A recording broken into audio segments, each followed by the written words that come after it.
வணக்கங்கய்யா. வணக்கம்மா. ஐயா, இங்க ஒரு கூற்று இருக்கு. உண்மை, பொய், சரி, தவறு, ஏற்றத்தாழ்வு, இரவு, பகல், இந்த மாதிரி விஷயம்லாம் இருக்கு. அப்போ இங்க உண்மைன்றது சரி, பொய்ங்கிறது தவறா? இறைவன்றது பொய்யும் உண்மை எல்லாமே கலந்து சமமா இருக்கதான் நீங்க ஒரு விஷயம் சொல்லிட்டே இருப்பீங்க. கட்டாயம். அப்போ இதுக்கான விளக்கம் என்னங்கய்யா? கரெக்டா சொல்லுங்க. இல்லை பாருங்கம்மா, இப்போ உண்மைன்றது பொய்ன்றது, தப்புன்றது ரைட்டுன்றது, நல்லதுன்றது கெட்டதுன்றது, ஏற்றன்றது தாழ்வுன்றது, இருட்டுன்றது பகலுன்றது, நீங்க லெஃப்ட்ன்றது ரைட்டுன்றது, இந்த மாதிரியான ஒரு கான்செப்ட்லாம் பார்த்தீங்கன்னா ஏற்றத்தாழ்வை குறிச்சுன்னே இருக்கும். இப்போ இந்த ஏற்றத்தாழ்வு நீங்க ஆமா இது இப்படிதான் இருக்குது நீங்க நினைக்கிற வரைக்கும் நீங்க நினைக்கிற ஒரு பெரிய அறிவையோ ஒரு முழுமையான தன்மையோ நம்ம யாரும் இங்க பெற முடியாது. ஏன்னா இது ஒன்று ஒன்று ரெண்டுன்றது நம்ம ஒரு கான்செப்ட் இது ஒன்று சேர்த்து இது உங்க உலகில் அறிவு. அதாவது சொன்னல இப்போ நம்ம நல்லது செஞ்சா நல்லது நடக்கும், கெட்ட செஞ்சா கெட்ட நடக்கும். இது என்னோட சிற்றறிவான வெளிப்பட்ட ஒரு இந்த உலகில் வரைக்கும் தான். அது நீங்க அந்த இறைத்தன்மை இல்லை கருணையோட மிகுதியில் நீங்க போறீங்க அப்படின்னு போகும்போது அப்படி ஒரு கான்செப்டே இங்கே கிடையாது. அந்த கான்செப்ட் ஏன் கிடையாதுன்னா நீங்க இந்த உலகில் வாழ்க்கை வாழ்றதுக்கு மட்டும்தான் இது நல்லது கெட்டதெல்லாம். இதை தாண்டி போனோம்னா இப்படிலாம் ஒண்ணுமே இல்லை. ஏன்னா ஒன்னொன்னுக்கு ஒரு காரணம் இருக்கு. ஒருத்தர் தவறு பண்றாருன்னா அவருக்கான சூழலும் அவருக்கு அறிவு தெரியலாம தான் அவர் பண்றாரு. நிச்சயமா இந்த இடத்துல பொறுத்தவரை இங்க வாழ்ற தப்புப்பா சரியில்லைப்பான்னு அவங்க சொல்லுவாங்க. அதுதான் தப்பா மாறுது. இப்ப ஏதோ அறிவு கூடிச்சு, நம்ம கிட்ட அறிவு அதிகமா இருக்குதான் சூழல் தான்ப்பா காரணம், அவங்க அறிவு தெரியலாம தான் காரணம், அவன் மேல தவறு இல்லை. அப்ப அந்த தப்பு ரேட்டு அங்க பேலன்ஸ் ஆயிடுது. இப்ப தப்பு ரேட்டு ஒரு பொருளே இல்லை, நல்லது கெட்டது. எனக்கு இப்ப நல்லது கெட்டது சொல்றோம், அவங்களுக்கும் நம்ம கருணையான விஷயம் செய்வோம் கட்டாயம். இப்ப நம்ம அவங்களுக்கும் நம்ம அந்த ஹெல்ப் பண்ண ஆரம்பிச்சோம். இப்ப நம்ம நல்லது கெட்டதுன்னு நம்ம சொல்றோம். இப்ப நல்லது கெட்டதுன்னு என்னாச்சு, ஒருத்தருக்கு நன்மை நடக்கும்போது சரிங்க, ஒருத்தருக்கு கெடுதல். இப்ப அந்த கெடுதலுக்குள்ள ஒரு நன்மை நீங்க யார் பாத்தீங்க? இங்க யாரும் பார்க்கல. இங்க ஒரே விஷயம் பாருங்க, இருக்கிறதுலயே நீங்க கெடுதல்னு எதை சொல்றீங்களோ அதுதான் அடுத்த கட்டத்தை மூவ் பண்ணுது. அடுத்த ஒரு நல்ல விஷயத்த செய்ய வைக்குது. நீங்க நல்லதுன்னு எது சொல்றீங்களோ உன்னை அங்கேயே ஸ்டேபிளா நிக்க வைக்குது. அப்படியே நிக்க வைக்குது. உன்னை வேற எதையும் கத்துக்கவோ வேற எதையும் தெரிய வைக்கவோ இல்லை. நம்ம எல்லாரும் அதை தான் நோக்கி ஆசைப்படுறோம். நான் இப்படி இருந்தா எப்படி உங்க கம்ஃபர்டபுள் ஜோன் போயிடும். உங்களுக்கும் தெரியும் இன்னைக்கு நாள் மாதிரி நாளைக்கு நாள் இருக்காது. இப்படி இருக்கும் போது நீ எப்படி அதே இருக்கும்னு ஆசைப்படுற? ஏன்னா உன்னோட பயமும் உன்னோட அறியாமையும் இன்னைக்கு நாள் போனா போதுன்றனால நீங்க அப்படி நிக்கிறீங்க. ஆனா நீங்க அதை தாண்டணும் அப்படின்னா உங்களுக்கு கம்ஃபர்டபுள் இல்லாத ஜோனே தான் சரி. இப்ப எது நீ கெட்டதுன்னு சொன்னியோ அதுவே தான் உன்னை பக்குவப்படுத்துது. நிச்சயமா புரியுதுங்களா? ஒருத்தருக்கு எது நல்லது சொல்றா அவர் பேலன்ஸ் பண்ணி ஒருத்தர் நிக்க வைக்குது. அப்படியே அதே ஸ்டேஜ்ல நிக்க வைக்குது. அப்ப இதுல எது சரி எது தப்பு பாருங்க. கண்டிப்பாங்க. அப்ப பாத்தீங்கன்னா உங்களுக்கு ஒருத்தருக்கு அந்த நல்லது மட்டுமே பிடிச்சவருக்கு தான் அது சரி. இந்த கெட்டது செஞ்சு அறிவு எடுத்ததுக்கு எப்பா இதுவே எவ்வளவு பரவாயில்லன்னு அவர் சொல்லுவார் அந்த வார்த்தையை. அவர் அப்ப இது நடந்தாப்பா நடந்துக்குது, அப்ப நான் இது கெட்டதுன்னு நினைச்சேன், நான் தெரியாம நான் சொல்லிட்டேன் போலப்பா ஒரு கான்செப்ட் வரும். இப்ப என்ன ஆயிடுச்சு பாருங்க, கெட்டது ஒருத்தருக்கு நல்லதா தெரியுது, நல்லது மட்டும் ஒருத்தருக்கு நல்லதா தெரியுது. அப்ப என்ன ஆயிடுச்சு, அப்ப கெட்டது நல்லதுன்னு ஒண்ணு இல்ல, அவங்க பக்குவத்தை பொறுத்து அது கெட்டதாகவும் நல்லதாகவும் தெரியுது. இதுதான் அதோட உண்மையான தன்மை. இங்க கூட பாருங்க, எல்லா ஒரு செயலுமே அதீதமான கடினம் ஏற்படும் போது ஒரு பெரிய மாற்றம் ஏற்படும். இல்லைன்னா அவசியத்தில் ஏற்படாது. அதே நேரம் தான் வச்சுட்டு இருக்கோம். ஆமா, இல்லைன்னா நீங்க அதே ஸ்டேபிள் வச்சிருப்ப எல்லாமே சரி சரி சரின்னு போகும். நீ சரி சரின்னு போகும்போது ஒரு விஷயம் நடக்குது, உன்ன மீறி ஒரு ப்ரொடக்ஷன் ஒன்று நடக்குதுங்க. நீ சரி சரின்னு ஓகேன்னும் போது நீங்க 10 பேரா 100 பேரா ஆகுறீங்க. அப்படின்னா உன்னோட டைட்னஸ் அதிகமாகுது. எதுக்கோசம் நடக்குதுன்னா நீ அந்த கம்ஃபர்டபுளை மிஸ் பண்றதும் அதுவும் நடக்குது. ஏன்னா நீங்க கம்ஃபர்டபுளை மிஸ் பண்றதும் உனக்குள்ள ஏற்படுற ஒரு கடினமோ உனக்கு ஏற்படுற எது சரியில்லைன்னு நினைக்கிறியோ அதுதான் உன்னை அறிவாகும், உன்னை ஒரு பெரிய அனுபவத்துக்கு அந்த சூழலுக்கு நம்ம திரும்ப கொண்டு போகுது. அப்பதான் உன்னது ஒரு பெரிய பக்குவத்தை கொடுக்கும் அந்த கடினமான சூழலை. அப்ப நீ கடினம் சரின்னு சொல்லலாம், இந்த ஒரு பக்கம் கடினம் சரியில்லைன்னு சொல்லலாம். ஆக மொத்தம் ரெண்டுமே பேலன்ஸா இருக்குதுதான் உண்மை.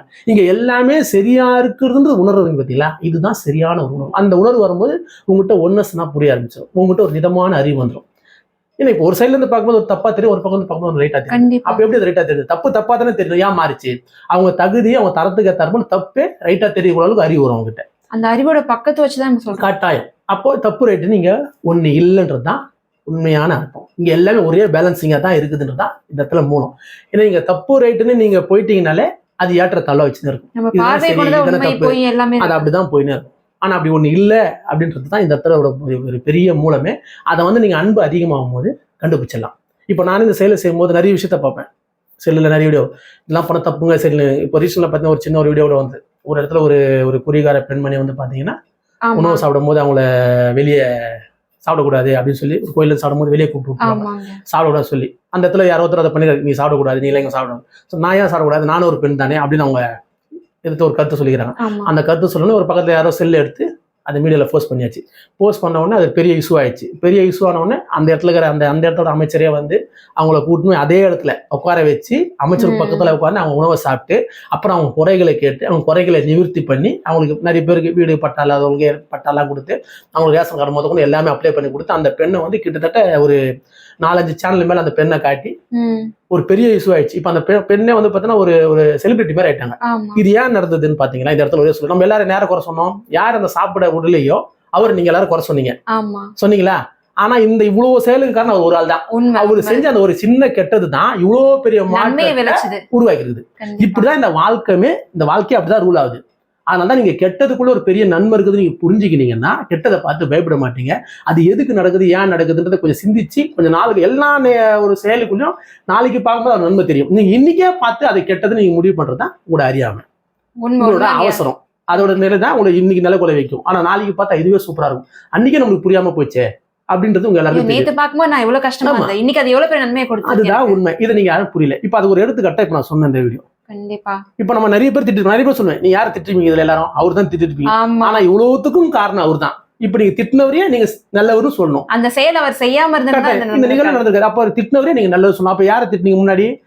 ஒரு வார்த்தை அவர் திட்டினீங்க, ஒரு வார்த்தை அவரே சூப்பர்னு சொல்லணும். உண்மையான அறிவு வந்து அதான் சொல்லணும். ஆனா நம்ம நிச்சயமா. யாரும் சொல்லல. கடைசி அவரை திட்டினதாங்கிறோம். ஏன்னா நம்மளுக்கு புரியல, தெரியல. அவர் பண்ண தப்பு.